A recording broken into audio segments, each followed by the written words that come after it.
Seja bem-vindo a mais um episódio do Crescimento Atômico. Aqui eu sempre trago grandes nomes aí do empreendedorismo, caras que conseguiram escalar suas empresas, para contar um pouquinho da jornada, o que eles fizeram e como eles usaram os pilares do crescimento atômico. Hoje eu tenho um cara que eu admiro pra caramba, ele me ajudou, ele nem sabe que ele me ajudou no começo da jornada do nosso grupo, da BR24, e esse cara hoje, ele é um investidor de startup, microventure, mas ele levou uma empresa do zero a alguns bons milhões aí, fez o seu exit e tem bastante história para contar. Esse cara também, ele é um fenômeno do marketing digital, né? Esse cara aí conseguiu ajudar muitos outros empreendedores a construírem funis de marketing, vendas e alavancarem os seus negócios, e influenciou a vida de muitas pessoas. Eu tenho a honra de receber aqui Diego Carmona. Seja bem-vindo. Opa, tudo bom? Obrigado aí pela apresentação. Foi uma honra estar falando com você. Obrigado pelo convite, estar aqui trocando uma ideia com a tua galera. Você já falou tudo aí um pouco, né, da história. Para quem não me conhece, eu sou o Diego Carmona, eu sou da área de tecnologia, amo tecnologia, né? Tem que falar de tecnologia, faz tempo que eu não programo, mas acabei me envolvendo com essa área de empreendedorismo, marketing digital, por causa dessa jornada. E é isso, vamos trocar uma ideia hoje aí, obrigado pelo convite. Boa, Carmona. Legal, cara, vamos começar do final para o começo, né? Para o pessoal entender, mas um grande feito teu aí, mais recente, foi a venda da tua startup, a Lead Lovers, para o grupo, né, da Nuvini, que depois fez um IPO na Nasdaq e tal. Conta um pouquinho de como é que foi esse exit, e aí a gente vai explorando um pouquinho da tua jornada. Então, a jornada, essa cerejinha do bolo, né, que culminou aí, eu nem imaginava participar de um IPO na Nasdaq, sei lá, é um sonho ainda do empreendedor fazer esse tipo de coisa, que eu nem imaginava que isso ia acontecer. Foi por causa desse exit que a Lead Lovers fez para o Grupo Nuvini. Quando eu vendi ele foi em 2021, então fazem 4 anos, quase exatamente 4 anos, foi em fevereiro de 21. Eu fiz esse exit, saí para a Nuvini, e foi uma conversa interessante na época de M&A e tudo mais. E acabou que em 23 a gente continuou jogando esse jogo com eles lá. A ideia inicial, inclusive, nem era eu participar do IPO, né, abrir isso. A ideia era que a empresa, né, fosse totalmente adquirida. Eles tinham o sonho, a Nuvini tinha esse sonho de fazer um IPO, dia público, de ser uma empresa parecida com outras que tem aí, que é uma empresa listada em bolsa, com o objetivo de unificar mercados, né? Tem todo esse contexto aí. E acabou que em 21, final de 21, mudou as estruturas, né? Mudou o mercado, mudou o venture capital, mudou o dinheiro, e as coisas não saíram como esperado. Então a gente caiu lá junto com a Nuvini para dentro para segurar essa onda, esperar ver como é que continuava o game deles. E acabou entrando para dentro da Nuvini como acionista, e isso nos permitiu aí, quando a gente fez a abertura de capital, estar lá participando desse momento histórico aí. Então é impressionante como a vida nos leva a lugares que a gente nem espera, mas só tem que estar preparado. É isso aí, cara, sensacional. Vamos do começo então, Carmona. Como é que foi a tua trajetória do início? Conta um pouquinho aí até chegar nesse momento bacana aí, né, que marcou a sua trajetória do exit e depois do IPO. Eu comecei cedo como programador, eu gostava de tecnologia desde cedo, mexi com isso, acabei fazendo estágio de informática, e por causa desse estágio de informática, quando eu fui ser efetivado, no Brasil a gente tem disso, né, eu acabei abrindo uma empresa, foi a Dinfo, era uma empresa de prestação de serviço. Ela começou como uma empresa, como todas, né, o pessoal faz isso, né, de virar PJ para prestar serviço, para apoiar aí. E aí eu abri ela cedo, eu lembro que era cedo porque eu não podia abrir empresa, meu menor não podia abrir empresa, minha mãe abriu empresa comigo, né, me emancipou ali, e eu abri a Dinfo. Mas ela era uma empresa pequena. Mas isso também me permitiu começar a fazer outros serviços, fácil, né, quando você está com acesso a limite nota, pegar serviços paralelos, né, pegar algum freela para fazer. E eu fui expandindo esse negócio até que virou uma fábrica de software de verdade. A gente continuou, eu fiquei nessa jornada por 15 a 20 anos. Teve a transição ali quando eu parei realmente com isso, foi no final ali com a Lido Lovers. Mas no meio desse caminho, passando essa década toda, eu consegui ter alguns clientes grandes na minha fábrica de software. E consegui um sócio também que acabou, né, estudando comigo na mesma faculdade que eu, de Ciência da Computação, o Fábio. E a gente teve essa empresa de fábrica de software, ele entrou por dentro da fábrica e a gente continuou expandindo. A gente chegou a ter, acho que 16 funcionários, foi o nosso pico dentro dessa fábrica. E ali eu tive um problema bom, um problema ruim, né? Olhando para trás hoje foi bom, que o nosso principal cliente, né?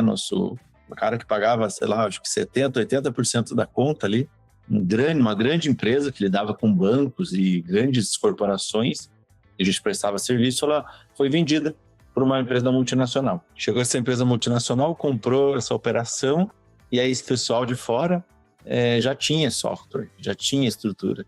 E como é que a gente faz? Como é que a gente lida com isso? Né? A gente já tem aqui, né? A gente vai transferir parte da tecnologia, a gente não precisa de tanto serviço, precisamos de um pouco aqui. E aí a gente teve que reduzir a empresa, sei lá, pela metade nessa pegada. Resumindo, a gente buscou também ir para uma outra área, que era a logística. O pessoal que foi vendido, eles acabaram abrindo uns galpões e trabalhando nisso. A gente foi junto com eles também desenvolver uma área logística. Perdeu um tempo ali recriando isso, assim. E esses caras venderam a operação de volta. E aí, nesse momento, eu falei, não quero mais esse negócio. Eu não quero mais prestar serviços. Porque prestar serviço, ainda mais para grandes clientes, é bom e ruim ao mesmo tempo, né? Você tem um recebimento interessante por ser um grande cliente, mas fica dependente dele. E quando acontece esse tipo de movimento, parece que ele vai começar do zero. E eu pensei, não, eu não quero mais prestar serviço, eu quero fazer produto. Startup era, né, o que eu via no momento ali de opção, de ideia, e eu parti para estudar sobre esse mercado de startups. Que ano era isso, Carmona? Olha, foi ali pelos 2011, eu acho, 2011 por aí, que aconteceu essa virada. 2011, 12, eu lembro que teve esse movimento, né, a gente foi se mexendo ali, falei, não, vamos começar a construir startup, mas como um processo paralelo também. Porque eu nunca tive recurso, né, abundante, assim. E daí, como é que eu criei esse processo? A gente continuava trabalhando. Eu lembro que a gente tinha um modelo que eu chamei de CG e GG, que era o Come Grana e o Gera Grana. Então, a gente gerava dinheiro a partir do desenvolvimento de projetos, ainda continuava sendo fábrica, fechava contratos, ficava desenvolvendo produtos para o cliente. E, por outro lado, pegava parte desse resultado, digamos assim, e investia em buscar essa saída, né, de criar um produto que pudesse ser escalável, uma startup, alguma coisa nesse sentido. A gente ficou trabalhando com as duas coisas, eu fiquei trabalhando com as duas coisas. Eu programava, então eu pegava projetos, né, e desenvolvia, e quando sobrava o tempo, a gente tentava criar produto nessa pegada. Eu lembro que a gente começou a desenvolver um produto, a gente tinha um POC com uma operadora de telefonia na época, a TIM Sul.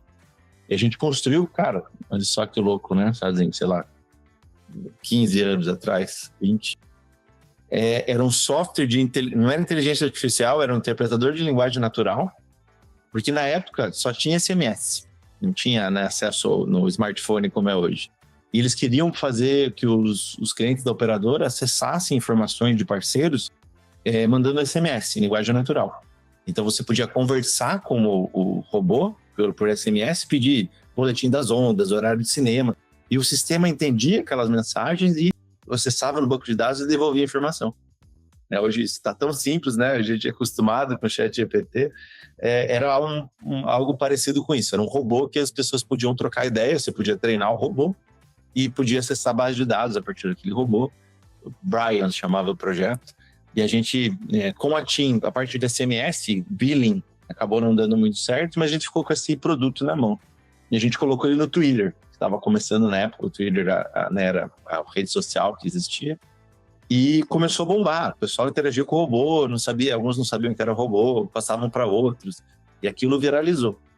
E eu falei, nossa, aqui tem uma oportunidade. A gente continuou trabalhando com aquilo, e eu fui para São Paulo apresentar o projeto num evento de startups, chamava SP Beta, até hoje. E cheguei lá, falei para os investidores, né?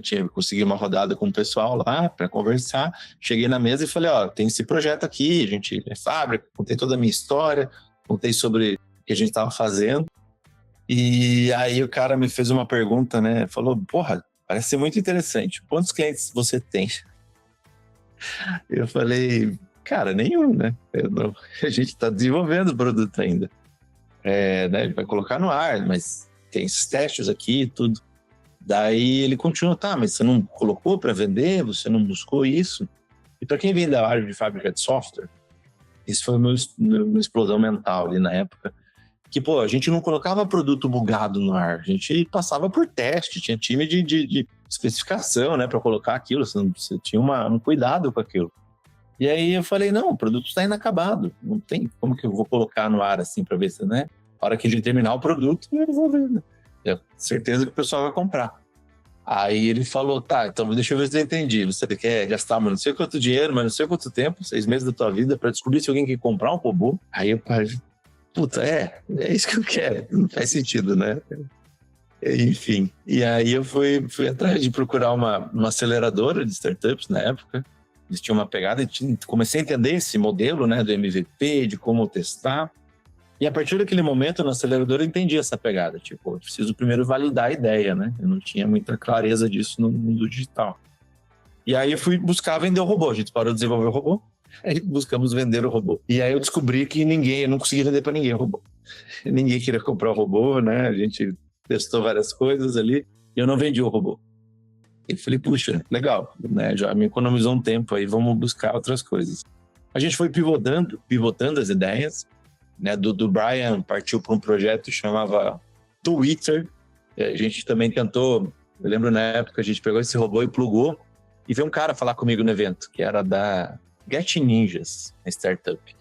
Ele falou, cara, a gente tem esse problema, as pessoas falam no Twitter sobre alguma coisa e a gente quer rastrear esses caras, a gente fez um esquema que o robô rastreava também informação e falar com eles. Quer fazer um POC disso? Beleza, a gente partiu, criou uma ferramenta, né, pivotou o projeto, esse modelo startup, né, aquilo que você tem e vai para outra direção. E só para o pessoal entender, POC é prova de conceito. Isso, prova de conceito. Ele falou, vamos testar essa ideia dentro disso. Se funcionar, né, pode ser uma oportunidade para vocês e para a gente banca isso. Legal. Então a gente botou o robô o Brian no Twitter para rastrear o pessoal, né, a estrutura que eles buscavam lá na época, e ir atrás para conversar com eles lá e fazer o processo. Porque nesse evento da SP Beta, meio sem querer também, né? Vida de startup é assim. Eu pensei, como é que eu chamo a atenção desse pessoal para falar comigo? Porque a gente não tinha previamente selecionado, assim, né? A gente jogou, mas ninguém falou. Daí, na época, eu lembro que eu falei, pô, tem muita gente aqui, só que ninguém tá interagindo. Você tinha que entrar em contato com o robô. Aí eu fiz uma estrutura que a gente buscava quem tava falando sobre o evento, quem tá no SP Beta, quem tá ali, que, né, usava na rede social, que tava falando daquilo.